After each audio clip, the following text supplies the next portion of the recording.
بسم اللہ الرحمن الرحیم۔ چوڑیاں پہن کر نماز پڑھنے والی عورتیں یہ بیان ضرور سنیں اور حضرت عائشہ صدیقہ رضی اللہ تعالی عنہا کا فرمان ضرور سن لیں۔ زیبائش اور سنگھار عورت کا بنیادی اور فطری حق ہے جو کہ بعض حالات میں اس پر واجب بھی ہو جاتا ہے۔ بہرحال بننا، سنورنا، میک اپ کرنا عورت کی فطرت کے عین مطابق ہے، لیکن موجودہ زمانے میں نت نئے فیشن اور مقابلہ حسن کی دوڑ نے عورت کو بناؤ سنگھار کے معاملے میں حدود سے آگے نکال دیا ہے۔ اسلام عورت کے بناؤ سنگھار کا قطعی مخالف نہیں ہے، لیکن وہ عورت کو شو پیس بننے یا بنانے سے روکتا ہے اور یہ قید لگاتا ہے کہ اس کا بناؤ سنگھار دنیا کو دکھانے اور شو پیس بننے کے بجائے صرف ایک ہی مرد کے لیے ہو اور اس بناؤ سنگھار کو اس کے محارم ہی دیکھ سکیں اور وہ بھی مکمل آداب کے ساتھ دیکھیں۔ رسول اکرم صلی اللہ علیہ وسلم کا ارشاد ہے کہ جو عورت خوشبو لگا کر باہر نکلے اور اس کا گزر لوگوں کے پاس سے ہو اور وہ اس کی خوشبو محسوس کر لے تو یہ عورت بدکار عورت کی طرح ہوگی۔ جب کسی لڑکی کی شادی ہو جاتی ہے تو ہمارے معاشرے میں چوڑیاں پہننے کا ایک رواج ہے کہ نئی دلہن چوڑیاں پہنتی ہیں اور چوڑیاں پہننا اتنا ضروری سمجھی جاتی ہیں کہ اگر چوڑیاں نہیں پہنی ہیں تو یہ سمجھتے ہیں کہ چوڑیاں نہ پہننے سے شوہر کے اوپر کوئی پریشانی ہو سکتی ہے اور یہ شوہر کی طرف سے ہوتی ہیں۔ شوہر جن کے ہوتے ہیں وہ چوڑیاں پہنتی ہیں، جن کے شوہر نہیں ہے یا کسی شوہر کا انتقال ہو گیا تو پھر وہ عورتیں چوڑیاں نہیں پہنتی ہیں۔ تو چوڑیاں پہننا کتنا ضروری ہے، پہننا چاہیے یا نہیں پہننا چاہیے، آج کی اس ویڈیو میں ہم آپ کو بتائیں گے۔ چوڑیاں عورتوں کا ایک فیشن ہے، یعنی کہ عورتیں چوڑیاں پہنتی ہیں اس بنیاد پر کہ وہ ایک فیشن ہے اور یہ فیشن خصوصی طور پہ شوہر کے لیے کیا جاتا ہے۔ ویسے تو ہر سنگھار شوہر کے لیے ہوتا ہے، یہ ہر عورت جانتی ہے۔ ہر عورت یہ کہہ رہی ہوتی ہے کہ ہم اپنے شوہر کے لیے میک اپ کر رہے ہیں، لیکن ایسا ہوتا نہیں ہے۔ اگر واقعی کوئی عورت اپنے شوہر کے لیے میک اپ کرتی ہے تو پھر وہ اسپیشل رات کے لیے تیار ہو، رات کو میک اپ کر کے سوئے، کیونکہ رات میں ہی اس کا شوہر گھر ہوتا ہے، تو پھر اس میں کوئی گناہ بھی نہیں ہے۔ اور جو عورتیں شوہر کے لیے میک اپ کر رہی ہیں تو وہ جائز ہے اور اس میں اس عورت کو ثواب بھی ملے گا۔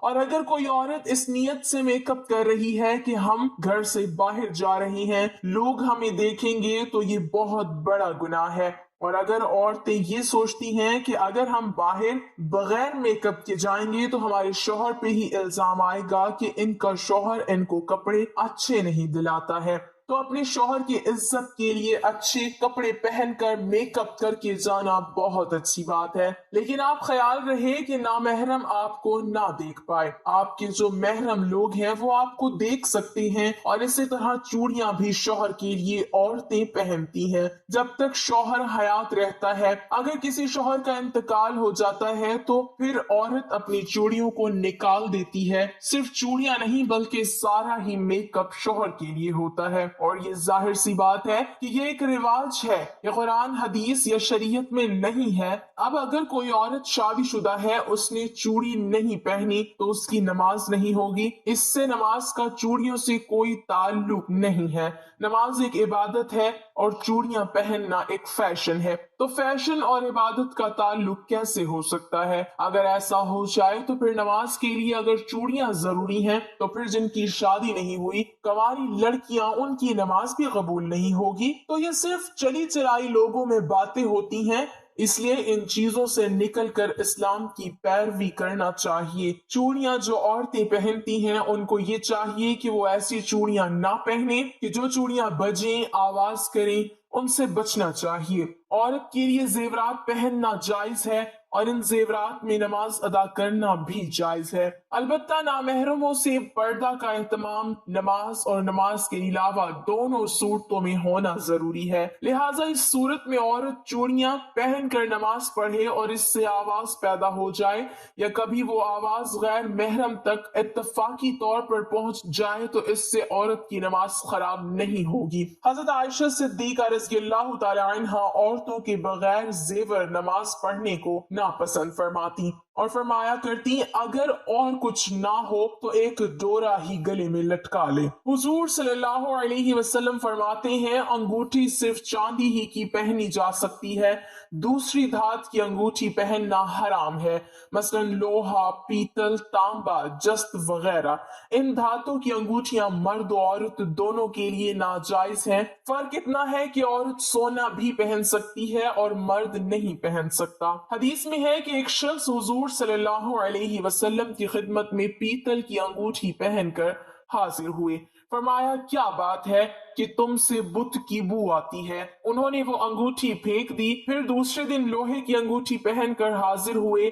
فرمایا کیا بات ہے کہ تم پر جہنمیوں کا زیور دیکھتا ہوں؟ انہوں نے اس کو بھی اتار دیا اور عرض کی یا رسول اللہ صلی اللہ علیہ وآلہ وسلم کس چیز کی انگوٹھی بناؤں؟ فرمایا کہ چاندی کی اور اس کو ایک مسقال پورا نہ کرنا۔ احادیث کی روح سے چاندی کی انگوٹھی مردوں کے لیے حلال ہے اور سونے، لوہے اور پیتل کی انگوٹھی ان پر حرام ہے۔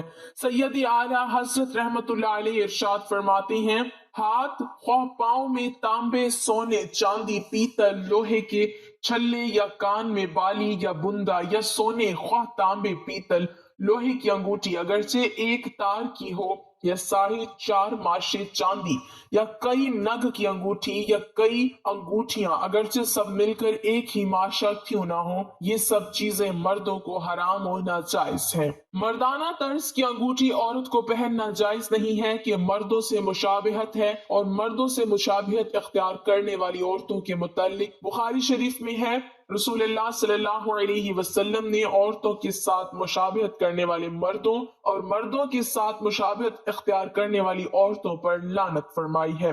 ہم امید کرتے ہیں کہ آپ کو اس بات کی سمجھ آ گئی ہوگی کہ زیورات میں مردوں اور عورتوں کے لیے کیا جائز ہے اور کیا ناجائز ہے۔ اسی لیے ہر وہ چیز استعمال کریں جو آپ کے لیے بہتر ہے اور جس کی دین اسلام ہمیں اجازت دیتا ہے۔ دعا ہے کہ اللہ پاک ہمیں دین کی مکمل سمجھ نصیب فرمائے اور ہمیں نیکوکاروں میں شامل کرے، آمین۔